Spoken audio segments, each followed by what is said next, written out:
যে এটা সাধারণ কোনো সিনেমা না। সিনেমা মানে হলো গান, প্রেম, পিরিত, আলতু ফালতু এই সমস্ত না, এটা সেরকম কিছু না। এটার নামে সিনেমা হলো, এটা ভিন্ন কিছু। কি এটা? তো তিনি বলতে বলতে একটা পর্যায়ে বললেন, এটা সাধারণ কোনো ফিল্ম নয়, এটা একটা ধর্মগ্রন্থ। এটা একটা কি ধর্মগ্রন্থ? কোরআন যেরকম একটা ধর্মগ্রন্থ, ইনজিল যেরকম একটা ধর্মগ্রন্থ, এই মনের মানুষ এটাও একটা কি ধর্মগ্রন্থ।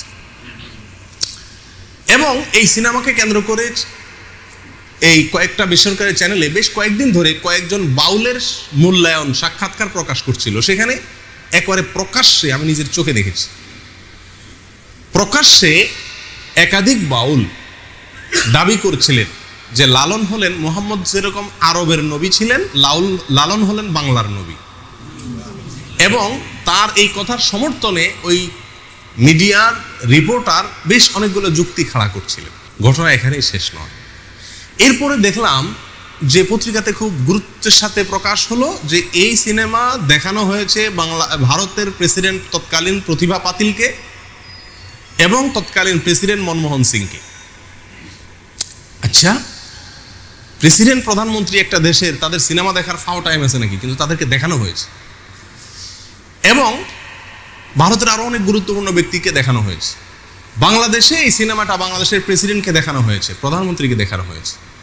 কাকরাইলে একটা সিনেমা হল রিজার্ভ করে, ভাড়া করে, সেখানে বাংলাদেশের সংসদের তৎকালীন স্পিকার অ্যাডভোকেট আব্দুল হামিদ এবং ৬০ জন বিশিষ্ট এমপিকে এই সিনেমা দেখানো হয়েছে। শুধু তাই নয়, বাংলাদেশ ক্রিকেট দলের সদস্যদেরকেও এই সিনেমা দেখানো হয়েছে। ব্যাপার কি আছে এই সিনেমায়, কি আছে এই ফিল্মে, এই সিনেমাতে, যে এটা সমস্ত গুরুত্বপূর্ণ ব্যক্তিকে দেখানো হচ্ছে। তখন আমি চিন্তা করলাম, তো এটাতে তো কিছু আছে। তো আমি এই সিনেমাটা দেখার খুব চেষ্টা করতেছিলাম, কোথায় দেখা যায়। পরে একদিন প্রচার হলো যে চ্যানেল আইতে এটা দেখানো হবে। তো দেখতে বসলাম এবং আগাগোড়া পুরা সময় ব্যয় করে খাতা কলম নিয়ে বসে কি আছে এটাতে লেখার জন্য বসে গেলাম।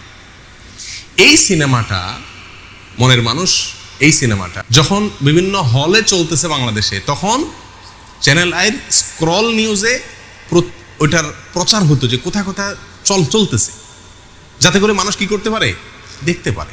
তো এত দেখানোর জন্য খাহেশ এই সিনেমাটা, এটা তো অন্য কোনো বাণিজ্যিক সিনেমার মতো না, অস্বাভাবিক। যাই হোক, তো এই সিনেমা দেখার পরে যা বুঝলাম সেটা হলো যে আসলে বাংলাদেশের সাধারণ মানুষেরা মুসলিম। এই মুসলিমদেরকে ভিন্ন একটা ধর্মে দীক্ষিত করার একটা চেষ্টার অংশ হলো এই সিনেমা।